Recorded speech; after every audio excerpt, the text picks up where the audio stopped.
దేవుని పరిశుద్ధ నామమునకు మహిమ కలుగునుగాక. ప్రతి ఒక్కరి జీవితంలోనూ క్లిష్టమైన పరిస్థితులు ఉంటాయి.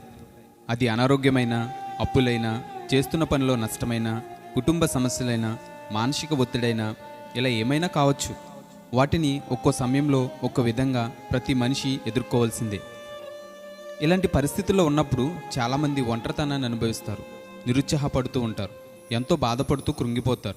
ఈ సమయంలో ఏ మనిషి అయినా కోరుకునేది ధైర్యం, భరోసా మాత్రమే. మనం సమృద్ధిగా, సంతోషంగా ఉన్నప్పుడు ఎంతోమంది మనతో ఉంటారు. కానీ ఏదైనా సమస్యను ఎదుర్కొనేటప్పుడు మాత్రం ఏ మనిషి దగ్గరకు రారు. వచ్చినా సరే ఆ సమస్యను వారు తొలగించలేరు. అలాంటి సమయాల్లో కూడా నేనున్నాను అని ధైర్యపరిచే గొప్ప దేవుడే మన యేసయ్య.